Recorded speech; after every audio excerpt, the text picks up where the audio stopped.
A história recente dos concursos públicos em nosso município é marcada por um longo período de omissão institucional, seguido por conflitos, judicializações e finalmente uma virada histórica. Após o último concurso amplo realizado em 1998, o município atravessou mais de 2 décadas sem novas convocações, período em que cargos efetivos foram substituídos de forma recorrente por contratações temporárias e indicações políticas. Essa prática, além de fragilizar os serviços públicos, violava frontalmente o artigo 37 da Constituição Federal, criando um cenário de instabilidade administrativa que impactou áreas essenciais como educação, meio ambiente e fiscalização. É nesse contexto que surge a partir de 2015 a atuação do movimento Todos pela Água, inicialmente mobilizado pela defesa das nascentes, cachoeiras e recursos hídricos do município. Com o aprofundamento do debate, o movimento passou a identificar que a degradação ambiental e a precariedade dos serviços públicos tinham uma raiz comum: a ausência de um quadro técnico estável, selecionado por concurso público. A defesa do concurso, portanto, não apareceu como pauta isolada, mas como instrumento estruturante para romper práticas coronelistas, fortalecer a autonomia da fiscalização municipal e garantir políticas ambientais e sociais consistentes. O ponto de inflexão ocorre em 2023, quando, após idas à Câmara Municipal e a provocação direta do Ministério Público por advogado ligado ao movimento, o concurso público finalmente é destravado, resultando no edital que rompe um ciclo de mais de 20 anos de irregularidade. É a partir deste concurso que se insere a trajetória de Felipe Pereira Firmino, especialista da educação básica, aprovado no certame de 2023 e impulsado em 2024. Sua história profissional passa a simbolizar não apenas uma conquista individual, mas o resultado concreto de uma luta coletiva que conecta democracia, serviço público e direito à educação. Felipe, quando você foi empossado em 2024 e veio conhecer a realidade da educação em nosso município, o que você observou? Quais foram os pontos que te chamaram mais atenção? Cumprimento a todas e todos que estão assistindo, ao Rafa também, já demonstrando apoio a essas lutas que ele apontou no início do vídeo. Isso demonstra que na nossa cidade existem as lideranças que estão ativas, estão juntas, e isso fortalece a oposição na defesa dos direitos.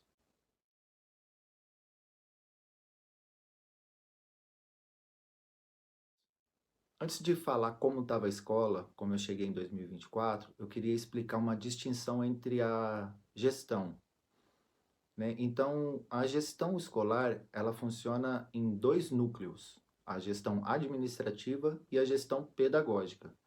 A gestão administrativa era o cargo do Nivaldo, né, que é um cargo comissionado, um cargo de indicação política, e, claro, com a devida formação, todo diretor tem que ser um professor, e a gestão pedagógica, que fica a cargo do especialista de educação básica, vaga na qual eu assumi no concurso de 2023.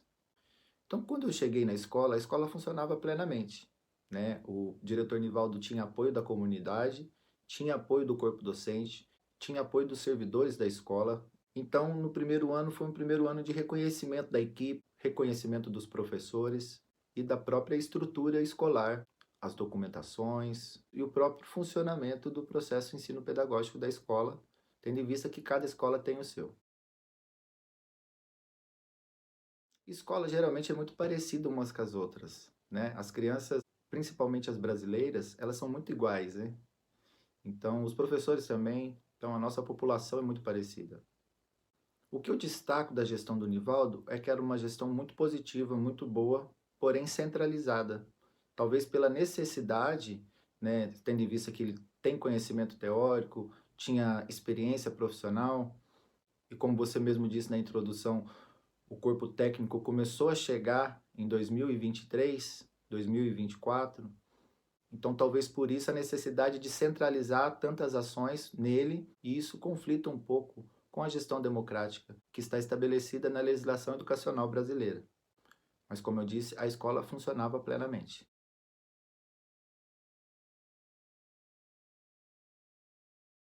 Como eu disse, no primeiro ano eu fui sentindo como era a escola, como era o funcionamento do departamento. Em 2024, no ano que eu assumi, eu tive total autonomia no meu trabalho.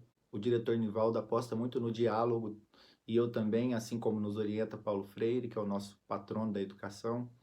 Então a gente conversava muito, dialogava muito, decidíamos as coisas muito juntos.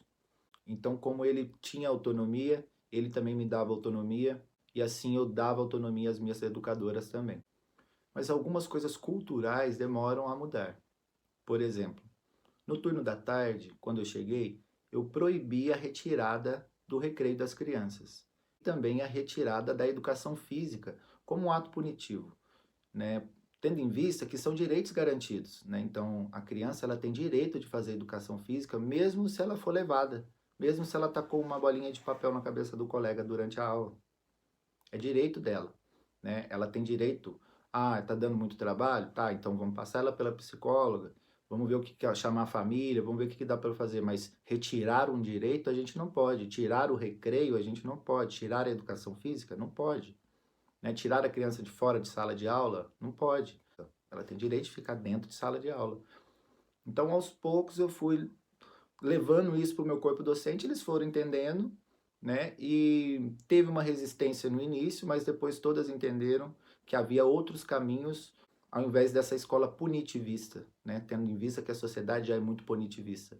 E ali as crianças estão em desenvolvimento, ou seja, elas são inacabadas, são seres inacabados, são seres que estão ali para aprender. Então, puni-los, né, com essas medidas disciplinares extremas, tendo em vista que eles amam o recreio e amam a educação física, não condiz com a literatura educacional atual e também ela fere direitos, né? E quando fere direitos, eu, enquanto supervisor, também tenho esse papel de defender esses direitos, mesmo que isso vai causar algum desconforto em um ou outro servidor da escola. Porém, a criança que é a nossa prioridade. O corpo docente do turno da tarde era muito experiente, é ainda, porque foi quase o mesmo de 2024 para 2025, mudaram algumas. As que chegaram do concurso, muito boas também. Alguns desafios todos nós temos, não só as professoras, eu como supervisor, Nivaldo como diretor, porém o corpo docente era um corpo docente unido e essa escola engajada vai muito da autonomia que eu dava para as minhas professoras. Porque o especialista da educação básica, ele tem um papel de controle também. Além de orientar as professoras, a gente tem que controlar o que acontece dentro da sala de aula. Então, eu tenho que ver o plano de aula, eu tenho que ver o planejamento bimestral. Então, essa minha posição é, ao mesmo tempo, apoio e, ao mesmo tempo, de supervisionar, de controlar o processo de ensino-aprendizagem de todo o turno da tarde.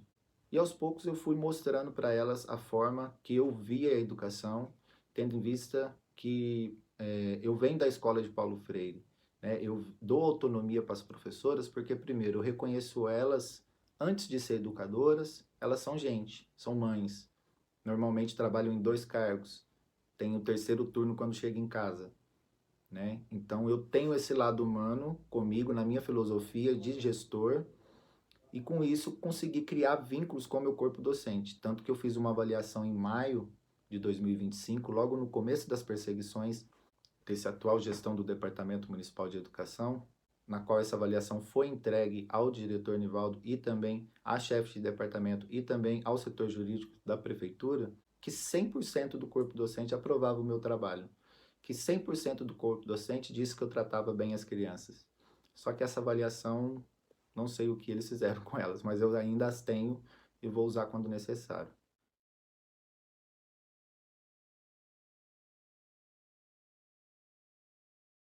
Então, para resumir, foi essa primeira impressão que eu tive da escola no ano de 2024, né? Uma gestão centralizada, porém eficiente, né? O nosso índice do IDEB é bom, então dava para ver que o trabalho que o Nivaldo vinha fazendo era um trabalho que trouxe bons resultados para o município. O concurso não só trouxe o corpo técnico, como também a regularização dos cargos e autonomia aos servidores. Você pode observar alguns exemplos de cargos irregulares, seja eles comissionados ou com funções não regulamentadas? Boa, Rafa. Antes de responder, eu queria explicar um pouquinho o que é o concurso público, né? Então, quando a gente vai fazer a prova para um cargo, eles colocam lá a referência bibliográfica, tudo que a gente tem que estudar para poder fazer a prova.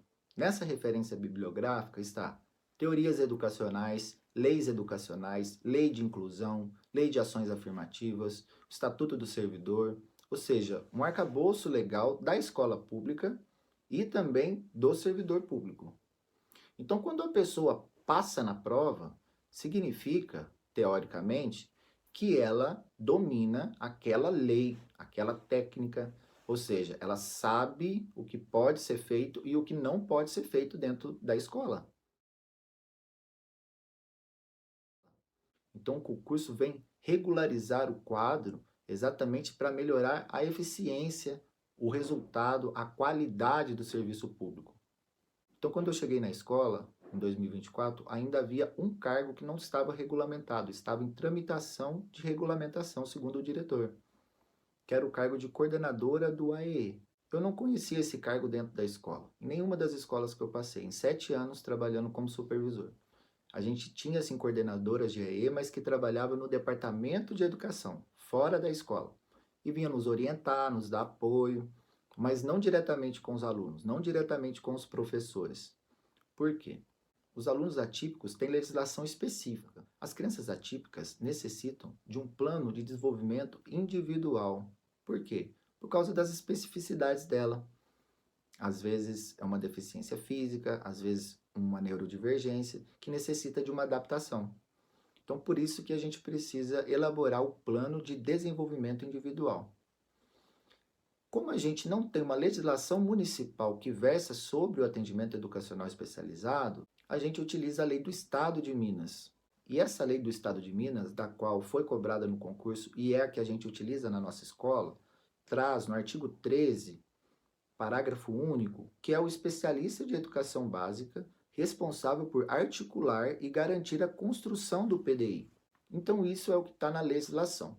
Como existia esse cargo dentro da escola, que ainda não estava regulamentado, que também coordenava o AEE, então isso estava conflitando, tendo em vista que a gente tinha uma coordenadora de AEE também, que é um cargo que ainda não estava regulamentado, porém estava atuando.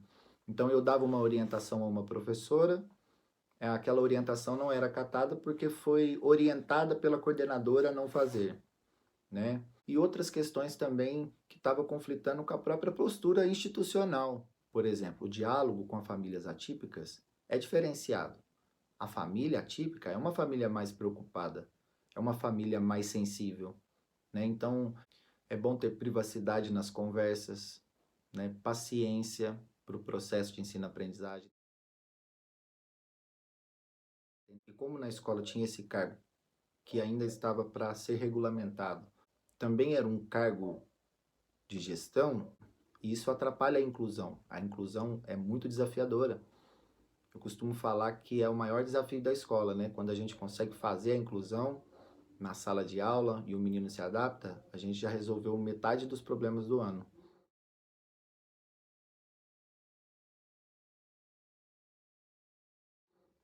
Então, vira o ano de 2025, troca a gestão municipal e esse cargo continua.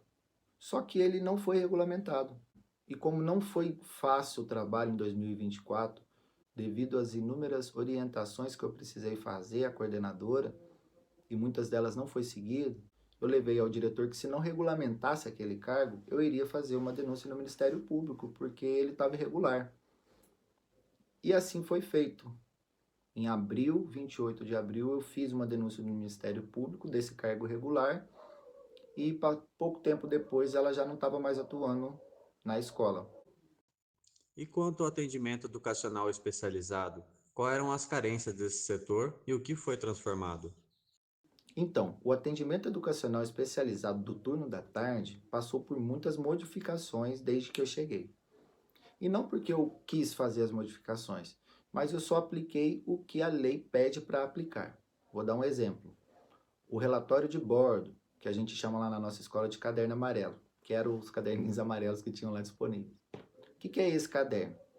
Esse caderno, ele é o registro diário da criança atípica. Então, quando ela chega, a gente anota lá se ela chegou bem, se ela chegou com fome, se ela chegou com sono, se ela chegou animada, se ela já chegou querendo ir embora, se ela almoçou, se ela foi, quantas vezes ela foi no banheiro, né? Se ela chorou, se ela relatou alguma coisa que aconteceu em casa.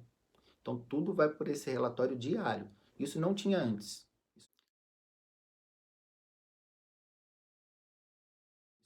O preenchimento desse relatório diário é o que dá o caráter científico da escola. Independente que a gente tenha a nossa fé ou as nossas crenças, a escola, ela é científica. Então, a gente precisa de dados para mover as nossas ações.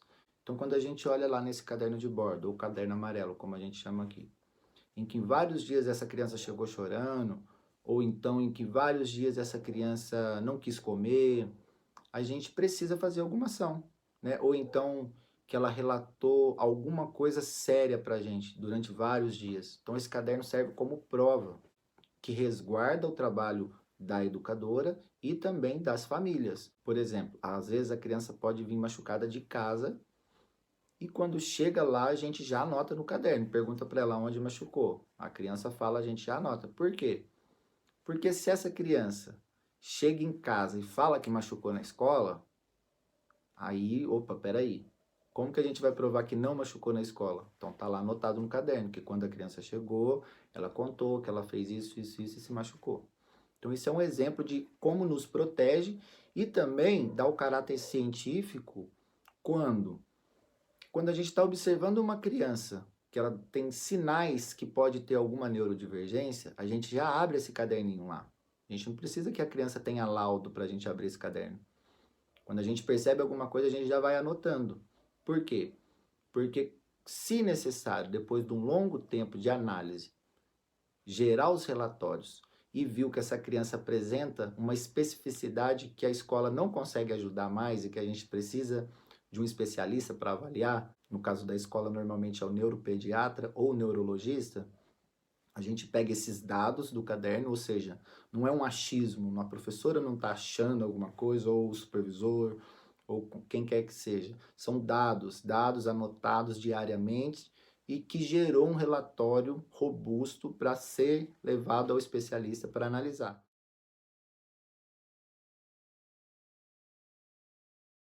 Tendo em vista que o neurologista no atendimento, ele tem 30, 40 minutos para ver a criança. Então, ele precisa do nosso relatório, das nossas observações, porque é lá que a criança fica a maior parte do tempo.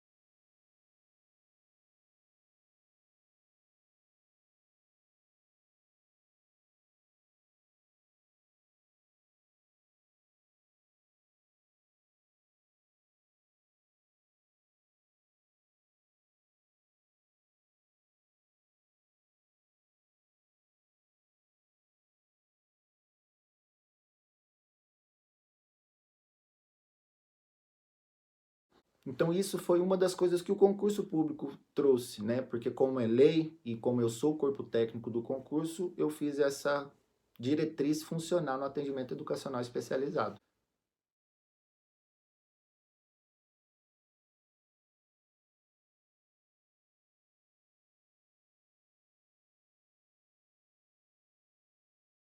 A primeira mudança mesmo que eu trouxe quando eu cheguei do atendimento educacional especializado foi fazer uma reunião com as famílias para a abertura do plano de desenvolvimento individual. Então eu acolhi todas as famílias atípicas para saber mais da criança, para saber dos pais se eles também estão tendo desafio com as crianças em casa, saber qual é o desenho que a criança gosta, o que a criança gosta de fazer, quem é o melhor amigo, porque essas informações que a gente traz na entrevista com a família, elas servem de elementos para a gente preparar a adaptação para a criança. E a criança atípica, ela tem muitos direitos. Vou dar um exemplo. Por exemplo, se ela quiser cumprir metade da carga horária, ela pode. Ela tem esse direito. Ou se ela necessitar dobrar a carga horária, ela pode. Por exemplo, a terceira série, ela não conseguiu ler ainda. Ah, vamos segurar ela mais um pouquinho então para ela aprender. Ou então ela já aprendeu o que tinha que aprender. Ah, então vamos reduzir a carga horária dela, porque acontece, né? Tem muitos neurodivergentes que são muito inteligentes, acima da média. Então a gente pode reduzir a carga horária dele.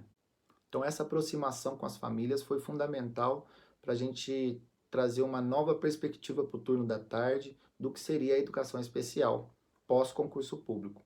Então, essas duas principais ações, a aproximação com as famílias e esse caderninho de relatório que dava o caráter científico ao atendimento educacional especializado da nossa escola.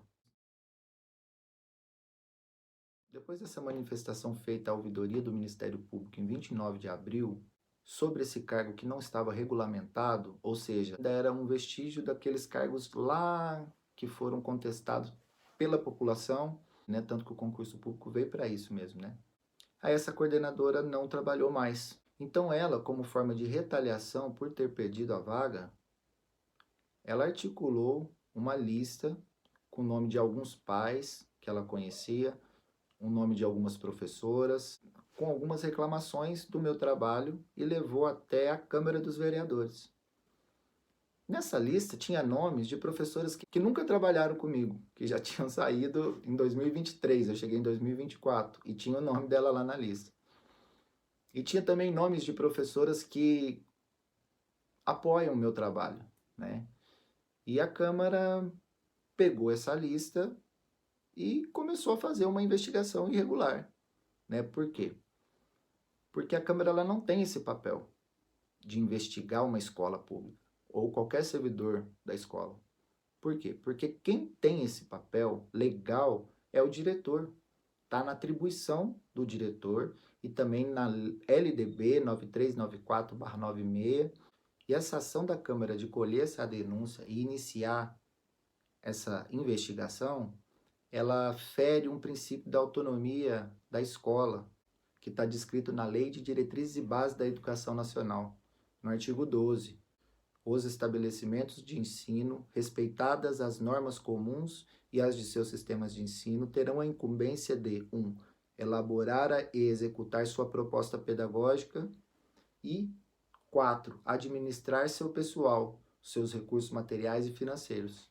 Né? No artigo 15 também fala da autonomia pedagógica, administrativa e financeira das escolas. Eu informei a chefe de departamento que aquela investigação era irregular, informei o diretor, mas nada foi feito. E eu também alertei o Ministério Público sobre isso, sobre essa investigação irregular que eles estavam fazendo. Né? A Câmara, se chegar qualquer reclamação, seja no Conselho Tutelar ou seja na Câmara, o que deve ser feito? Deve ser entregue em mãos do diretor. É o diretor que tem a atribuição de investigar se aquela denúncia é falsa, é verdadeira, condiz com a realidade, não condiz, ou então é verdade, conferir aqui na Câmara e realmente aconteceu isso. Né? Então, o diretor que tem acesso às câmeras, tem acesso a todo o quadro de funcionários, então ele pode convocar todo mundo na sala dele para esclarecer qualquer episódio que acontecer na escola. Então ele tem essa atribuição, como eu falei no início do vídeo, ele é o gestor administrativo, que administra todo o quadro pessoal, e eu sou o gestor pedagógico, que administra o processo de ensino-aprendizagem das crianças.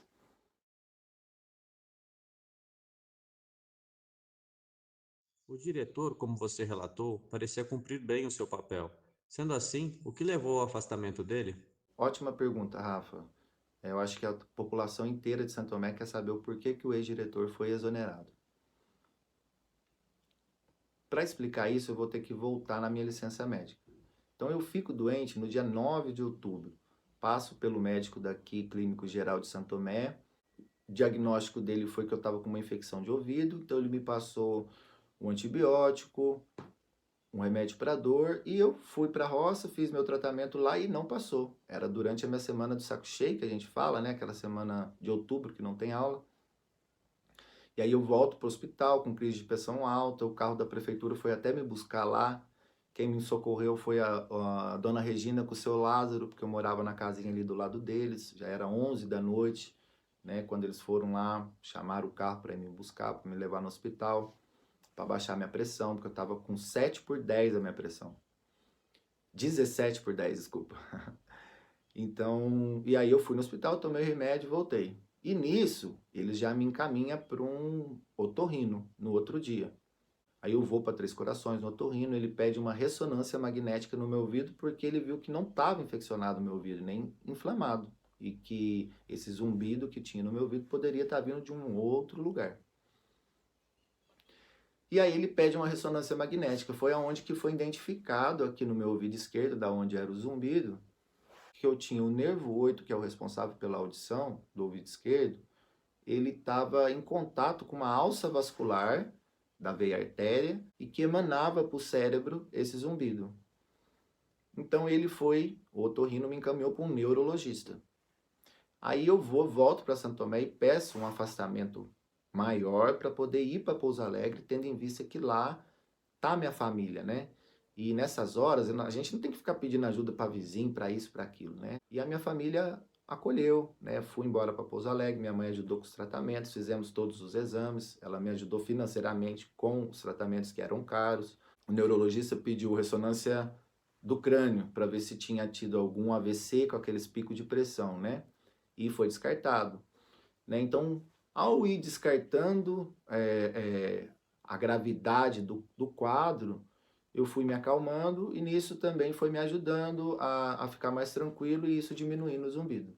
Aí ele me encaminhou para um dentista, foi aonde o dentista localizou uma disfunção na DTM, na ATM, que chama DTM, e que isso causa como se fosse uma inflamação em todos os músculos, tanto do rosto, da cara, da cervical, e que durante muito tempo isso acontecendo, ela reverbera enquanto zumbido, né? Que é um tratamento com compressas, fisioterapia, medicamentos também para quando o zumbido estiver muito alto.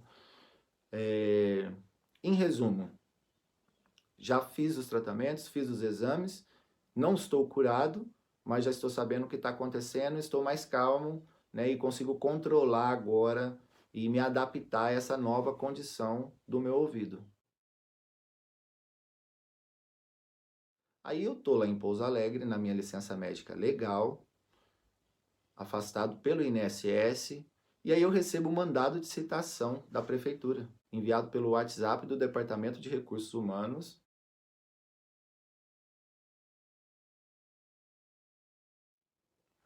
me citando num processo administrativo disciplinar. O que é isso? Processo administrativo disciplinar é um instrumento administrativo para exonerar servidores efetivos, servidores concursados. Só que ele já nasce errado. Por quê? Porque eu estava de licença. Você não pode citar um servidor quando ele está de licença médica.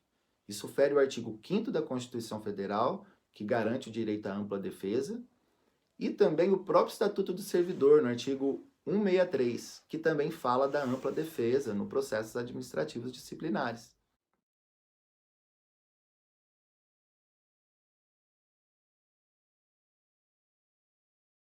Foi então que eu paro o meu tratamento, pego o carro, mesmo que doente, mesmo sob efeito de medicamento forte, e venho para cá, sou obrigado a protocolar na prefeitura uma defesa prévia, explicando o óbvio, né, que eu não tinha condições de fazer uma defesa, até porque eu estava em tratamento médico, né? Não dá para você fazer um tratamento e correr atrás de advogado, sendo que estava claro que aquela ação era ilegal. Foi então que eu protocolo aqui, aviso eles que aquilo que estava acontecendo era errado e volto para Pouso Alegre. Ao chegar em Pouso Alegre, fui na Defensoria Pública e ele disse que eles não defendem casos administrativos, ou seja, envolvido o servidor público. Falei, bom, vou ter que ir no advogado. Fui orçar com o advogado, a ação para eles me defender nesse PAD, né, nesse processo administrativo, era 3.500. Eu tinha acabado de gastar, né, o dinheiro que eu nem tinha com tratamento médico. Falei, bom, não vou também fazer essa defesa agora porque está todo irregular esse processo administrativo contra mim. Então foi aonde que eu tive a ideia de expor ao Ministério Público todas as falhas do Departamento de Educação Municipal, desde a nossa instituição escolar, quanto das ações do Departamento Municipal. Essa denúncia ficou muito robusta, porque eu trouxe tudo o que eu observei em 2025 que estava errado na escola. Por exemplo, falta de material escolar, a gente entregou os boletins e as atividades sem o envelope, coisa que custa 20 centavos cada um. Nem isso, porque quando compra de muito, sai mais barato. Faltaram uniformes escolares também, né? Ao mesmo tempo que se cobrava, se exigia uniforme, não tinha uniforme para dar para as crianças. Dentre outros materiais também que demorou para chegar, por exemplo, folha sulfite, a gente ficou meses sem folha sulfite no começo do ano. Outras irregularidades que eu denunciei foi a própria estrutura do prédio, né? Então, os pais e mães sabem do turno da tarde que aqui em Santo Tomé tem aquela chuvinha do fim da tarde quase que umas 30 vezes por ano. E não é uma chuvinha. Vocês sabem que é uma chuvinha que até assusta. Assusta as crianças, assusta os professores. E não foi diferente esse ano. Aconteceu 2 ou 3 vezes. E a gente tem que atravessar da sala de aula para sair da escola num pátio descoberto, sem nenhuma proteção, num chão de pedra, em declive, né? Porque vocês conhecem aquela saída. E quem sai correndo com as crianças da sala? É o supervisor pedagógico, é as professoras, né? É a gente que nos coloca em risco para poder proteger as crianças. Então fiz essa denúncia também da questão estrutural e também já denunciei essa irregularidade desse processo administrativo aberto durante a minha licença médica, com plena ciência do Departamento de Recursos Humanos e da Prefeitura, porque foram eles que expediram o documento para eu levar no INSS para conseguir o benefício enquanto eu estava em tratamento.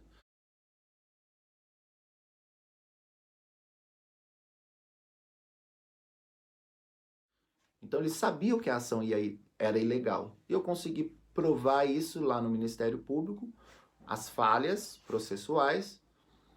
E aí o Ministério Público instaurou um procedimento administrativo para investigar o Departamento de Educação.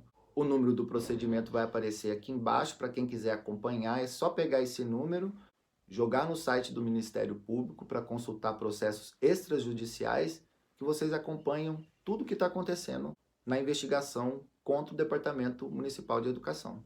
Quando o promotor de justiça de Três Corações determina a abertura do procedimento administrativo, ou seja, um inquérito investigativo contra o Departamento Municipal de Educação, no primeiro dia útil pós a abertura desse procedimento pela promotoria, eles exoneram o diretor Nivaldo. Quando eu volto para cá e vejo isso, né, chego lá na prefeitura e vejo que o Nivaldo tinha sido exonerado, aí eu já vou e pego a exoneração do Nivaldo, tiro foto e já mando para o promotor de justiça também, para ele adicionar lá naquele mesmo processo que já estava em andamento.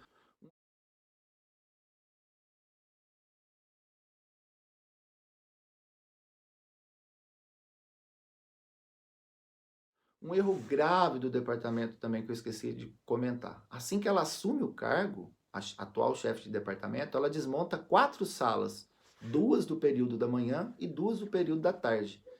Isso significa a exoneração direta de 4 educadoras, 4 professoras, e a possibilidade de 4 professoras de apoio também, né? Porque normalmente a gente tem um número alto de crianças atípicas e a gente espalha elas nas salas, então pode ter gerado uma perda direta de 8 cargos de professoras no município, por uma decisão unilateral da chefe de departamento, que acabou de assumir a gestão municipal e já quis fazer essa alteração no número de salas. O prejuízo disso é muito grande. A gente ficou com uma sala de primeiro ano, por exemplo, de uma professora muito querida, com mais de 25 alunos, quase até o segundo bimestre. Né? Ou seja, superlotou salas, porque quando você desmonta salas, você superlota as outras salas. Uma consequência meio óbvia, né? Mas que não... Acho que a ideia era economizar, né? A política de austeridade que a atual gestão tem, ou seja, de querer cortar gastos em educação, em saúde, para poder talvez investir em outros setores, que é de mais interesse deles, afetou diretamente o corpo docente, afetou diretamente o processo de ensino-aprendizagem, afetou diretamente a escola, né? Uma sala com 15 alunos, que era a média que a gente tinha em 2024, quando eu cheguei, na outra gestão municipal, era 15 alunos por sala, 16 alunos por sala, no turno da tarde. Esse ano, a gente já foi para a média de 22, 23 alunos dentro de sala, chegando a 25, né? Então, isso por uma decisão unilateral da chefe de departamento. Mas voltando ao PAD irregular aberto contra mim para me tirar. Eu fiquei sabendo das acusações, ou seja, dos autos do processo, eu tive acesso ao que estavam dizendo sobre mim somente no dia 12 de dezembro.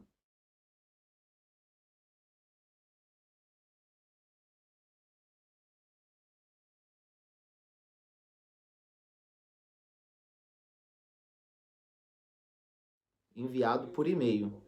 Então, quando eu tenho acesso aos autos, começo a ler ele lá em Pouso Alegre e começo a ver inúmeras irregularidades. A começar pela portaria que abriu, assinada pelo prefeito, né? A portaria 53 de 16 de outubro de 2025. Então grave essa data, a portaria foi aberta em 16 de outubro. Essa portaria já traz no texto: instaura processo administrativo disciplinar contra o servidor público, tarará, tarará. Aí começa o texto. Considerando o relatório conclusivo, observe essa palavra, conclusivo, do procedimento apuratório especial elaborado pela Comissão Permanente de Educação da Câmara Municipal de Santo Tomé das Letras. Ou seja, eles usaram aquele relatório construído lá na Câmara dos Vereadores, articulado pelaquela coordenadora que havia sido dispensada porque o cargo dela era irregular.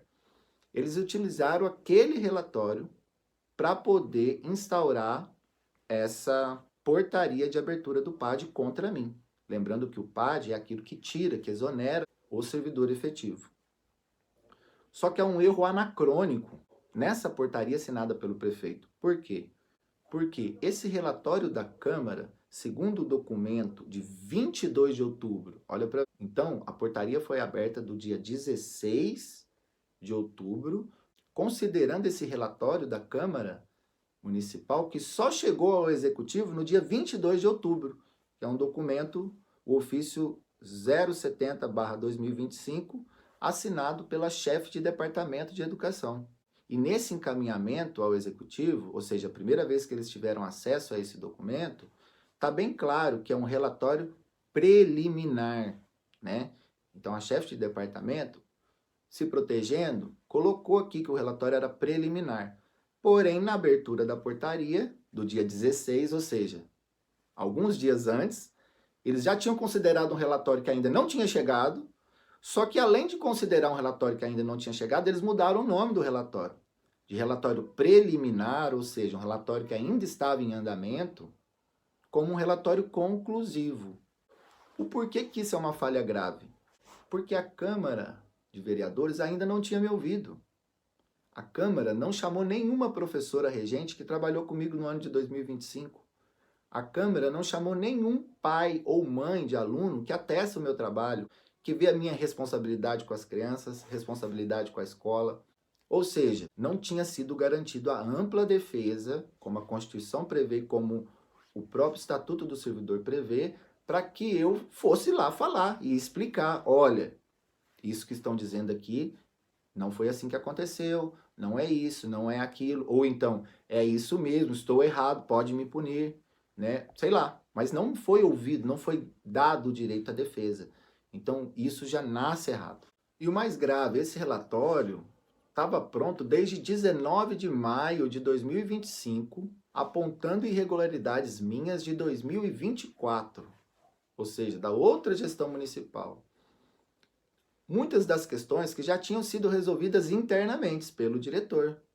Porém, os vereadores desconsideraram a autonomia da escola, como eu já disse anteriormente, iniciaram a investigação irregular, não me chamaram, não me ouviram, não chamaram minhas testemunhas e pior, para algumas professoras que eles ligaram, as professoras atestaram o meu trabalho, só que isso não apareceu no relatório final. Ou seja, as menções positivas ao meu trabalho, eles descartaram e mandaram um relatório apenas com acusações ou falsas ou provenientes dessa servidora que foi exonerada a partir da minha denúncia, né, a que ocupava o cargo de coordenação de atendimento educacional especializado, que era um cargo irregular da prefeitura. Então esse relatório foi uma retaliação. E aí a prefeitura, aproveitando o meu período de licença, pegou esse relatório, juntou mais algumas denúncias do Conselho Tutelar, muitas delas já resolvidas, ou sem data, sem nome, e montaram um processo administrativo às pressas durante a minha licença para me afastar. Então eu fui e anexei essas irregularidades também ao processo administrativo que já estava aberto na promotoria, porque fica evidente que esse processo administrativo disciplinar não tinha a intenção de esclarecer os fatos ocorrendo dentro da escola. O intuito dele era de me perseguir mesmo. Por quê? Porque mesmo sendo relatório preliminar, a Câmara orienta o meu afastamento das funções para não atrapalhar as investigações. Isso em 19 de maio. Só que como eles sabem que eles estavam errados, eles não fizeram isso. Deixaram eu trabalhar. Continuei trabalhando até ficar doente. E aí, quando eu fico doente, alguém deve ter tido uma brilhante ideia e falar, pronto, é agora que a gente vai tirar o servidor efetivo, porque aí ele sai e a gente coloca aqui algum, sei lá, alguém para substituí-lo.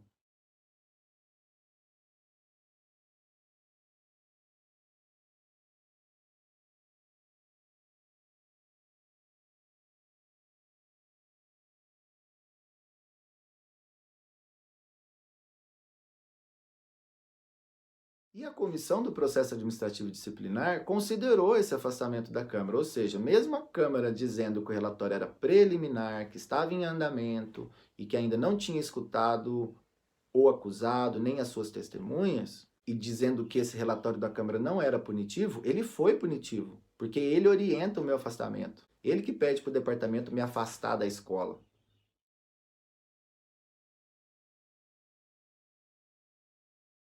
Quando eu me afasto da escola, e quando o processo administrativo disciplinar acatou essa orientação, me afastando da escola, como eu iria fazer minha defesa?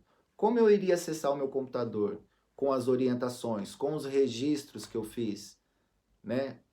Então era praticamente impossível eu realizar a minha defesa. Então adicionei essas últimas atualizações do processo ao Ministério Público e eles entenderam que sim, que são válidas aquilo que eu estava dizendo, que foi juntado ao processo que já estava ocorrendo desde aquela denúncia de 12 de dezembro que eu fiz. Né?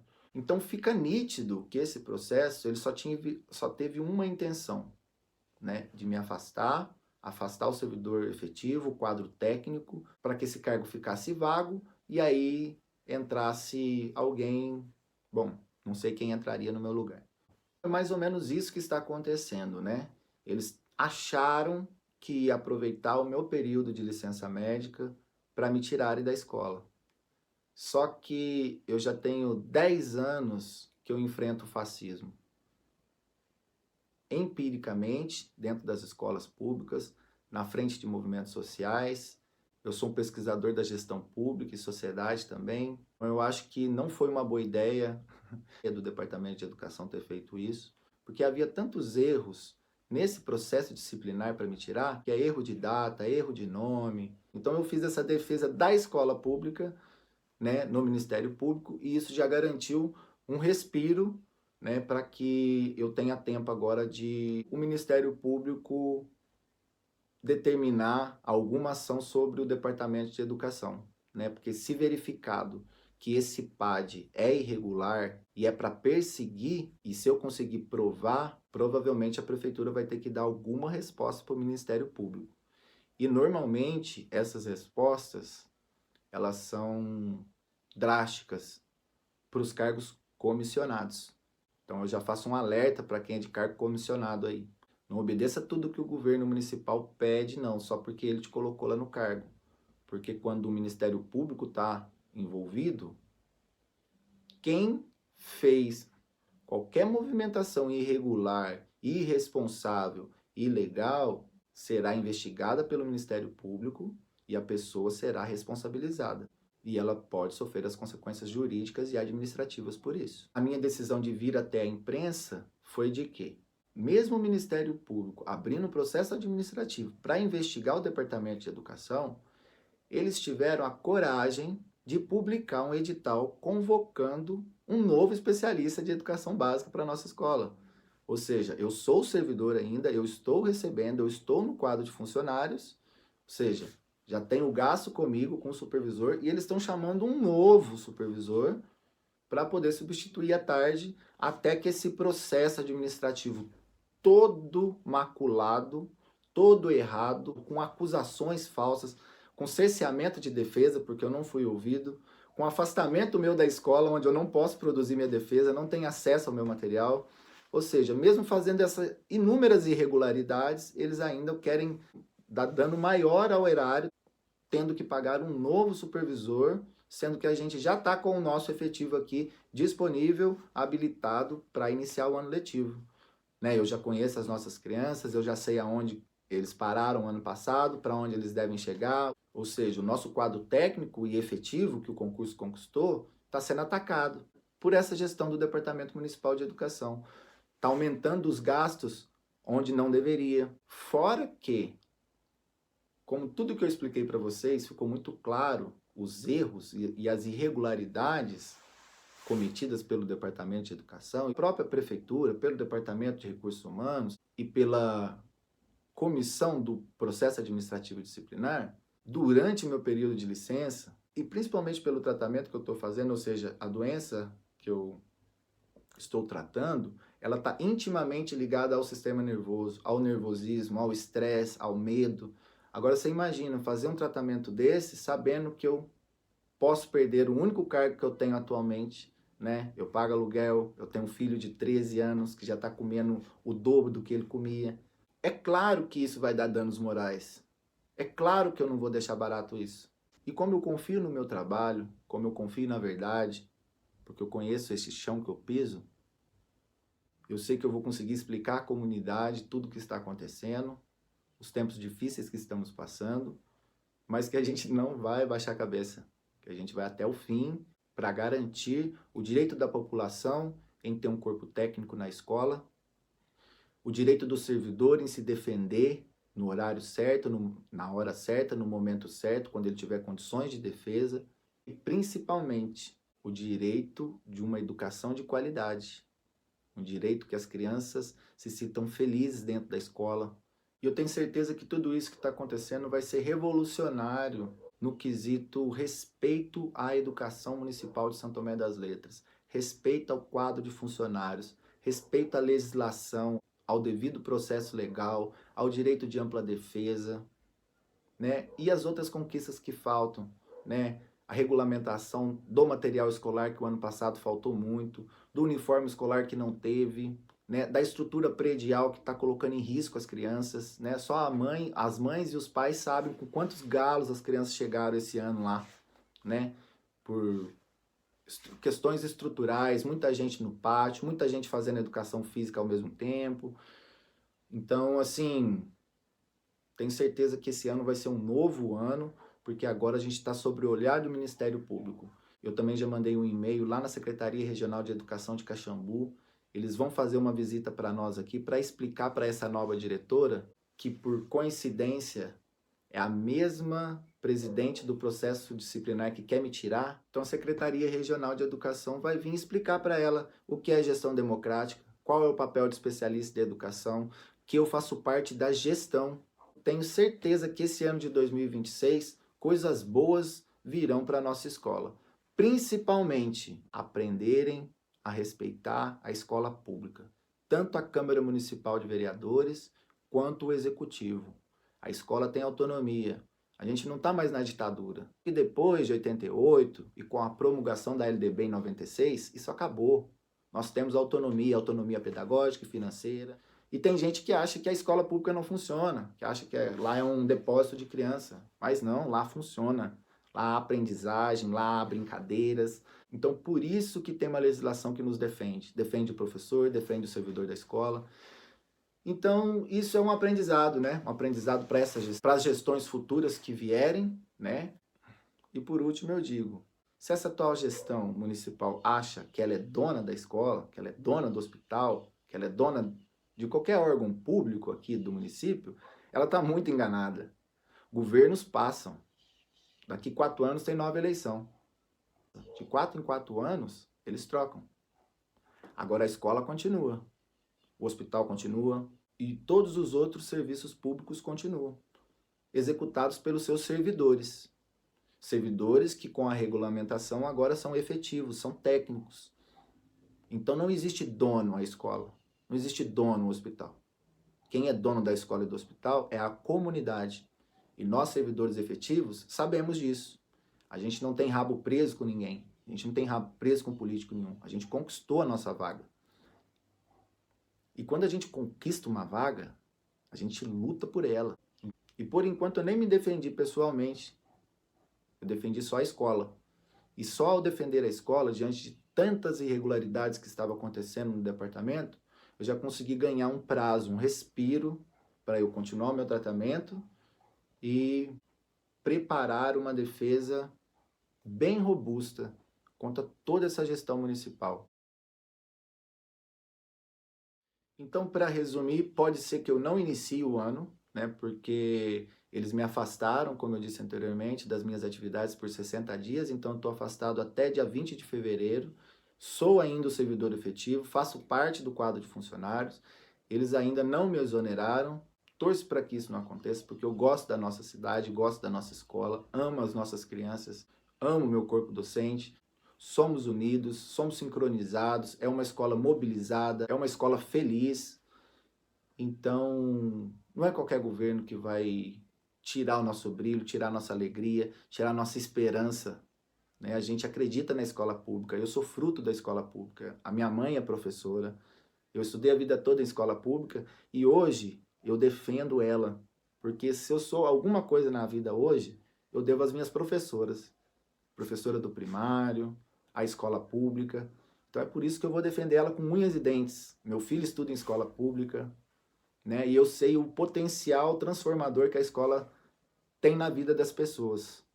E aí vai dessa esperança e dessa coragem que eu vou enfrentar o que for para defender os direitos das crianças, o direito da escola pública e os meus direitos também.